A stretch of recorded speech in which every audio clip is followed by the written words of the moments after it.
Sebelum melanjutkan, jangan lupa subscribe dulu, terima kasih. Bab 151, dia bahkan tidak bisa memanjakannya dengan cukup. Si roti kecil telah bersusah payah menyiapkan hadiah ulang tahun dan kejutan untuknya.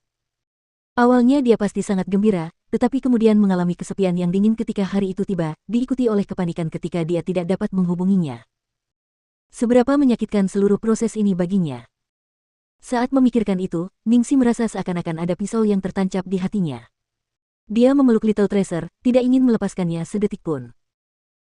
Lu Ting Qiao tidak ingin mengganggu mereka berdua, tetapi demi sedikit rasa kasih sayang persaudaraan yang tersisa dalam dirinya, dia tetap mengingatkan, Ningsi, minta harta kecil untuk memanggil kembali robot-robot itu.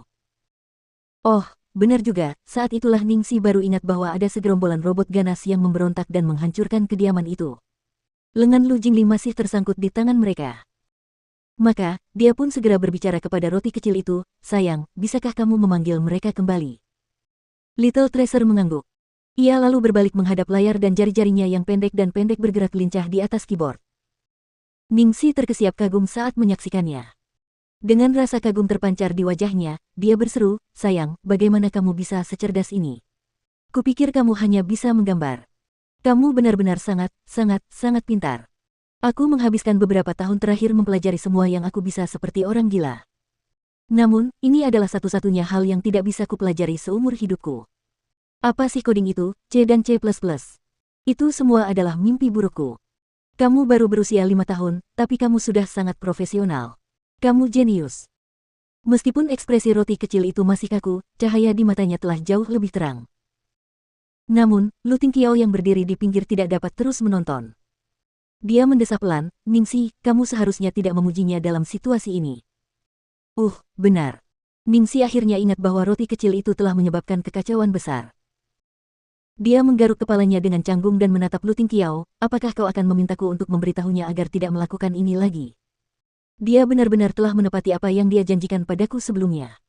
Meskipun dia tidak melakukan mogok makan atau melempar barang lagi, dia akhirnya menggunakan metode yang lebih canggih. Bagaimana jika dia membuat rencana yang lebih canggih lain kali jika aku menyuruhnya untuk tidak melakukan ini lagi? Lu Ting Qiao, itu sebenarnya sangat mungkin, mengingat ini adalah harta karun kecil yang sedang mereka bicarakan. Ningsi merentangkan tangannya dengan tak berdaya, singkatnya, menurutku lebih baik tidak memarahinya. Sejujurnya, dia bersikap egois. Dia tidak ingin mengkritik si roti kecil mengingat keadaan hari ini.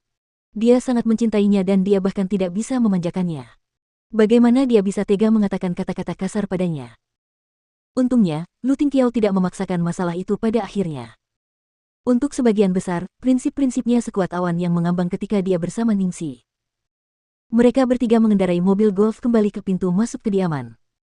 Ningsi menatap dengan takjub pemandangan luar biasa di hadapannya, robot-robot pembuat onar telah membentuk dua kolom rapi yang melapisi jalan, seolah menyambut mereka pulang. Satu-satunya pembunuh suasana hati adalah lolongan kesedihan yang datang dari samping. Bro, kenapa kalian lama sekali? Lenganku benar-benar terkilir saat menunggumu. Itu hanya lengan yang terkilir, apakah kamu benar-benar perlu menangis seperti itu? Ningsi memutar matanya dan melompat keluar. Dia mendorong lengannya ke bawah, menariknya dan mengangkatnya, yang menghasilkan suara pop. Oh, Lu Jingli menjerit seperti babi yang sedang disembelih. Ningsi menepuk lengannya, jangan melolong. Sudah sembuh, cobalah. Lu Jingli berkedip dan menggerakkan lengannya sedikit. Sekarang semuanya baik-baik saja. Namun dia tetap bergumam tidak yakin, kau tidak akan menaruhnya dalam keadaan bengkok, kan? Tidak mungkin. Aku sangat berpengalaman dalam memperbaiki lengan yang terkilir. Ningsi menjawab dengan penuh percaya diri. Keraguan tampak jelas di wajah Lu Jingli, bolehkah aku bertanya bagaimana kamu bisa mendapatkan begitu banyak pengalaman dalam hal semacam ini? Ningsi, karena aku dulu sering bertengkar dengan Jiang Muye. Lengannya sering terkilir, dan aku selalu meluruskannya untuknya. Lu Jingli, apakah kamu yakin bahwa kamu sedang berkelahi dan kamu tidak hanya memukulnya secara sepihak? Dia benar-benar khawatir dengan masa depan saudaranya. Apakah saudaranya akan menjadi korban kekerasan dalam rumah tangga di masa depan? Lupakan saja apa yang dia khawatirkan. Bahkan jika saudaranya dianiaya, saudaranya pasti akan menerimanya dengan senang hati.